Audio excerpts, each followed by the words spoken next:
industriale di Porto Marghera è sempre più a rischio. Lavoratori del petrolchimico hanno manifestato davanti al comune di Venezia.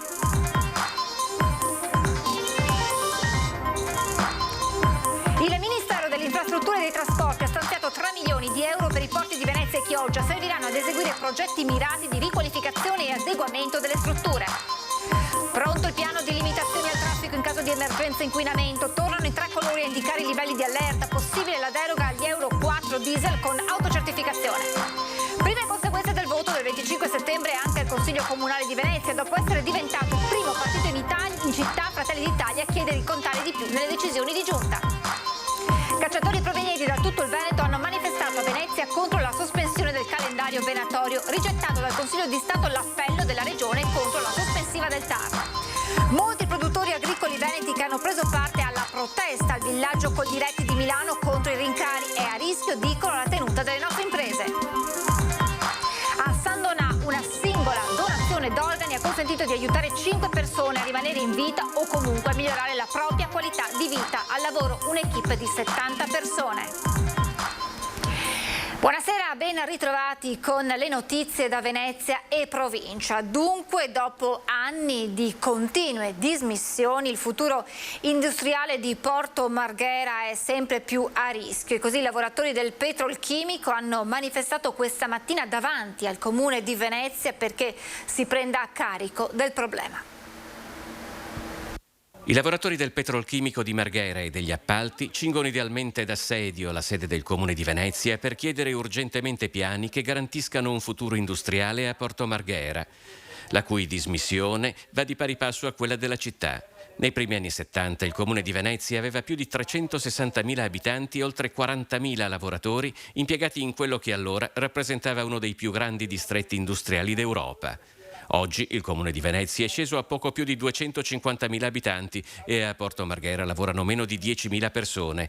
Dario Seccarello lavora alla Versalis, entrato a Porto Marghera da 35 anni. Quando sono arrivato io c'erano 7.000 lavoratori diretti dell'ENI e altri 10-12.000 che lavoravano negli appalti. Quindi un totale di 20.000 persone che lavoravano dentro. E c'erano 4 o 5 portinerie aperte e piano piano l'ho vista cambiare completamente, chiudere parti di fabbrica, andare in pensione gente. Il presidio è stato indetto dalla CGIL. In questi anni, dicono i manifestanti, tante aziende hanno chiuso o se ne sono andate senza essere sostituite da progetti industriali credibili per il benessere del territorio e della comunità. Senza i progetti di sviluppo e di rilancio con i soldi europei sarà difficile restare al passo di quello che sta succedendo tra l'altro nelle altre regioni italiane, vedi la Puglia, vedi il Piemonte, vedi la Liguria, dove stanno lavorando pancia a terra con le istituzioni locali per poter rilanciare quei pezzi di industria che hanno nel territorio. Qui invece non si sta facendo nulla. Il punto è poi che per Venezia e persino per il suo entroterra quasi tutte le decisioni appaiono oramai legate ad un unico campo, il turismo. Si chiude e si cerca di dismettere queste attività a Porto Marghera per incrementare ed aumentare le altre attività come quelle del turismo. Ancora c'è, mi verrebbe da dire, una riserva indiana di attività industriali a Porto Marghera, perché è innegabile, c'è ancora la Fincantieri, ci sono ancora delle attività della chimica, ci sono ancora delle attività come la Pilkington, ci sono attività, però resta il fatto che se decidono di fare gli approdi delle grandi navi a Porto Marghera, alla lunga nessuno vorrà più venire ad investire a Porto Marghera. Il Partito Democratico veneziano chiede con urgenza una commissione d'inchiesta, se non addirittura un consiglio comunale straordinario che mettano al centro i problemi e i piani di rilancio di Porto Marghera. Siamo davanti a un continuo processo di deindustrializzazione, mentre Porto Marghera deve anche rimanere un polo industriale importante come lo è stato nel Novecento, ovviamente rivedendo le produzioni in termini di sostenibilità. Ed è scandaloso che in questo ultimo anno il sindaco non abbia ricevuto i lavoratori e le lavoratrici e anche dopo la nostra richiesta non abbia voluto presentarsi né in commissione né in consiglio comunale a discutere della vicenda. Il Partito Democratico chiede il rilancio di Porto Marghera a partire dalla chimica green e dall'idrogeno all'idrogeno verde. Da troppo tempo, affermano i vertici del partito, l'amministrazione comunale ha deciso di abbandonare il lavoro e lo sviluppo di Porto Marghera. Il capogruppo in comune Giuseppe Sacà ha incontrato i lavoratori assieme alla segretaria del Partito Democratico di Venezia Monica Sambo in occasione del presidio organizzato dalla CGIL davanti a Cafarsetti. Il silenzio del comune sotto questo aspetto è assordante ed è per questo che abbiamo già fatto degli atti ispettivi, ma soprattutto chiederemo una commissione urgente e nel caso anche un consiglio comunale per riuscire a confrontarci con i sindacati e con gli altri corpi intermedi per tratteggiare un futuro reale, possibilista per Porto Marghera. Ricordiamoci che le risorse ci sono, il comune deve ascoltare quello che i sindacati e non solo i sindacati, le forze politiche hanno come prospettiva sul futuro di Porto Marghera. Secondo il Partito Democratico, i fondi del PNRR rappresentano una straordinaria occasione per il futuro di Marghera, purtroppo ancora tra i siti più inquinati d'Italia ed Europa e ancora in attesa del completamento dei progetti di bonifica. Ma nella gestione dei finanziamenti europei il Comune ha previsto come intervento principale la realizzazione della cittadella dello sport. È evidente che non solo c'è incuria da parte di questa amministrazione, disinteresse sia dell'amministrazione comunale che di quella regionale, ma in realtà anche un piano e un disegno politico che è quello della monocultura turistica. È evidente che in questi anni c'erano tantissime opportunità e lo abbiamo chiesto anche insieme all'azione dei sindacati. Pensiamo ai 104 ettari dell'ex Arisindal abbandonati da comune e da regione, al PNRR e a tutti gli altri fondi che sono arrivati e che non sono stati utilizzati per lo sviluppo e per il rilancio di Porto Marghera anche con un'economia green. Il Ministero delle Infrastrutture e dei Trasporti ha stanziato 3 milioni di euro ai porti di Venezia e Chioggia. I progetti interessati al finanziamento sono la riqualificazione del waterfront delle aree portuali, comprese tra Sant'Andrea e San Basilio, il progetto di adeguamento dell'accessibilità stradale di ultimo miglio ai terminal commerciali dell'isola portuale di Porto Marghera e ancora il progetto di piattaforma intermodale nell'area Monte Sindial e il progetto di riqualificazione delle aree e saloni del porto di Chioggia. I livelli di smog a Venezia al momento sono sotto controllo, non destano preoccupazioni, ma il Comune ha già pronto il piano di limitazioni al traffico in caso di emergenza inquinamento. In questo momento l'aria è buona, se io vado a vedere oggi i valori sono buoni, se vado a vedere quelli dell'anno hanno avuto una concentrazione negativa soprattutto nei primi mesi, proprio perché eravamo in assenza di piogge. Ed è con l'auspicio di mantenere i livelli di aria cosiddetta buona che ripartono dal 1° ottobre anche a Venezia le misure previste dalla Giunta regionale del Veneto per la riduzione del livello di smog nell'aria, riducendo così il traffico in città a seconda della salute atmosferica. L'ordinanza coinvolge tutto il territorio della terraferma e quindi vale su tutte le zone della città in terraferma, ad esclusione di quei tratti di strada che sono passanti per passare da una parte all'altra, cioè i tratti autostradali, la strada che porta a Venezia, quindi anche il Ponte della Libertà, e la strada che porta giù verso la Romea. Tornano quindi 3 colori, verde, arancio e rosso, ad indicare i livelli di allerta per la concentrazione di MP10 nell'aria, ma quest'anno c'è una novità. È un'ordinanza che per certi versi fino a marzo di quest'anno ha trovato un limite perché non veniva lasciata la possibilità all'Euro 4 di muoversi, invece con questo provvedimento il blocco è già per l'Euro 4, già in codice verde e in codice giallo e arancione anche gli Euro 5, quindi è notevole l'impatto sul fermo delle macchine in caso di allerta gialla e rossa. E gli Euro 4 potranno circolare a Venezia in deroga ai divieti imposti dalle limitazioni antismog. Per farlo sarà necessario compilare un'autocertificazione. Eccolo il modulo del Comune di Venezia che permette di andare in deroga al blocco degli Euro 4 diesel durante le limitazioni al traffico per combattere l'inquinamento. È soddisfatto l'assessore alla mobilità Renato Boraso, annunciato in giunta, deciso di concerto dal settore mobilità, trasporti e ambiente, il provvedimento è realtà. Abbiamo predisposto uno stampato, ogni cittadino che ne avesse necessità, per motivi di lavoro, di spostamento, di studio, esigenze di carattere sociali o dovendosi recare a una visita medica e quant'altro, predispone l'autocertificazione, c'è uno stampato che è ovviamente disponibile presso il sito del Comune di Venezia e ovviamente va compilato e esibito nel cruscotto e tenuto a disposizione nella propria autovettura Euro 4. Un provvedimento doveroso, secondo Boraso, che va a sanare un divieto che per molti avrebbe rappresentato una difficoltà, se non addirittura un grosso problema per lo spostamento. Era impensabile che le nostre famiglie in queste gravi situazioni economiche, bollette alle stelle, riscaldamento, situazioni economiche difficili post pandemia, a dover anche sobbarcarsi il cambio di un autoveicolo. La Regione ci ha autorizzato a darle deroghe e noi, come la sensibilità di questa amministrazione verso i nostri concittadini, abbiamo subito preso questo provvedimento derogatorio, ovviamente esibendo un'autocertificazione in cui va motivato il percorso indicato, il percorso lavorativo di studio, di scuola o di esigenza di carattere sociale e sanitario. La politica con le prime conseguenze del voto del 25 settembre anche nel Consiglio Comunale di Venezia. Dopo essere diventata il primo partito in città, Fratelli d'Italia chiede di contare di più nelle decisioni della Giunta. Io ho fatto una provocazione dicendo che noi ci meritiamo un assessore in più. Se la provocazione, come suggerisce il drammaturgo Brecht, è un modo di rimettere in piedi la realtà, un assessore in più alla Giunta Comunale di Brugnaro, Fratelli d'Italia forse lo vorrebbe per davvero. Sì, perché dopo i numeri di queste elezioni, voti alla mano, i rapporti di forza all'interno del centrodestra sono oggettivamente cambiati e ora c'è già chi alza la testa. Gli equilibri che sono usciti fuori dalle elezioni del 2020 e li rispettiamo. Credo davvero che però invece l'amministrazione debba essere molto più coinvolgente con Fratelli d'Italia per quanto riguarda i temi a lei cara. Lotta per la residenzialità a Venezia e sicurezza Mestre, temi questi fondanti del programma di Fratelli d'Italia, pronta a scrivere una nuova pagina della storia del paese e del territorio, partendo proprio da qui.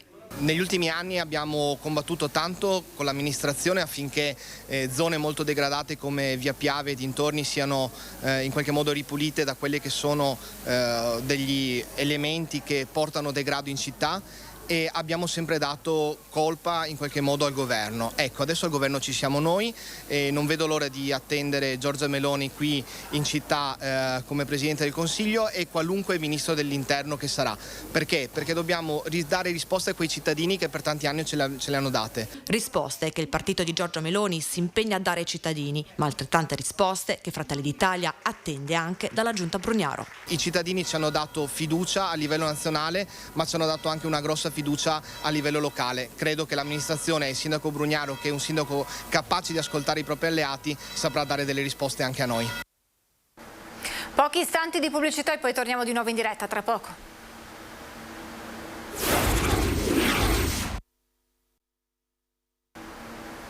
Eccoci in diretta. Cacciatori provenienti da tutto il Veneto questa mattina hanno manifestato a Venezia contro la sospensione del calendario venatorio. Intanto però l'appello che la Regione aveva presentato al Consiglio di Stato contro la sospensiva del TAR è stata rigettata. Una marea di pettorine gialle provenienti da mezzo Veneto hanno raggiunto Venezia per manifestare contro la sospensione del calendario venatorio regionale 2022-2023, per difendere la stagione venatoria dalle limitazioni cui è stata oggetto come numero di giorni e per specie cacciabili. I cacciatori hanno raggiunto la sede della Giunta regionale, ma proprio l'appello che la Regione aveva presentato al Consiglio di Stato contro la sospensiva del TAR è stato rigettato. Ora l'udienza al TAR è fissata per il 30 novembre, ma nel frattempo l'ordinanza impedisce la caccia a quasi tutte le specie fino a fine mese, oltre che per le 2 giornate integrative che sarebbero previste tra ottobre e novembre. Come è andata oggi? Bene, io mi ho portato a casa quasi niente. Speriamo che ci ascoltino e noi altri siamo qua che aspettiamo. Vanno come tira il vento qua, ti dicono e poi ti promettono e poi... Ma comunque della Lega, perché ci ha tradito, ma ha già pagato domenica la batosta delle elezioni. Condivido quello che ha detto lui, perché ha già pagato domenica. Non dovevano fare questo, perché si sono comportati male quelli della Lega. Eravamo numerosissimi e abbastanza rumorosi, pensiamo di aver raggiunto lo scopo. Valeva la pena di venire oggi? Sì. Ma vi ascoltano? Cosa hanno detto? Oh, speriamo... riservati a martedì. Quindi non martedì, ce la... Quindi martedì 4. Voi siete fiduciosi? Sempre, se stai a casa. E a Milano è andata invece in scena la protesta di Coldiretti, folta la presenza dei coltivatori veneti con gli aumenti, i rincari dicono sono a rischio le nostre aziende.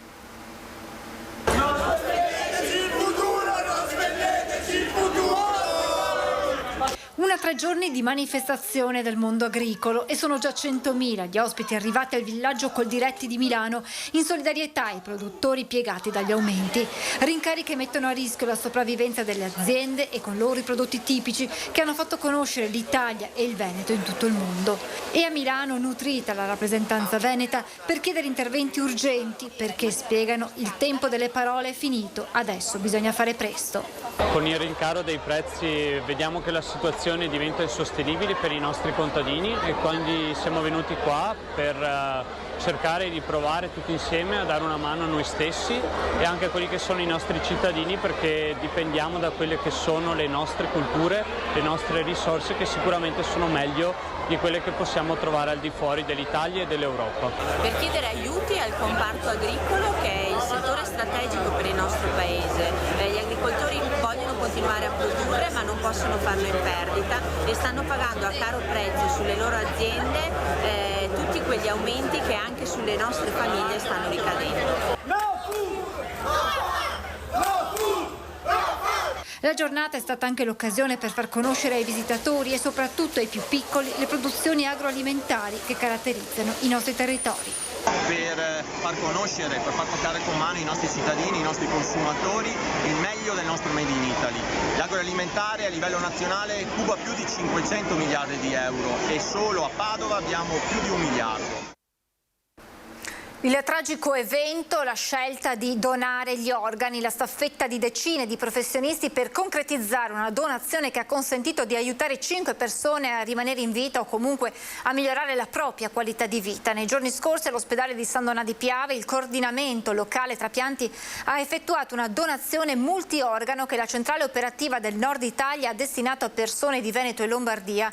Per consentire i trapianti all'ULSS 4 Veneto Orientale si è mobilitata una squadra di 70 persone. Il Comitato del Leone d'Oro di Venezia ha conferito il premio Comunicazione 2022 alla giornalista di Media Nord-Est Ilaria Marchiori per l'impegno e la professionalità con cui racconta quotidianamente la realtà del nostro territorio attraverso i nostri canali televisivi. Un premio già assegnato ad importanti firme del giornalismo italiano che Ilaria Marchiori ha voluto condividere con tutto il gruppo Media Nord-Est. Con questa notizia termina la nostra edizione del telegiornale veneziano. Vi lascio come sempre le previsioni meteo. Grazie per essere stati con noi e buon proseguimento di serata.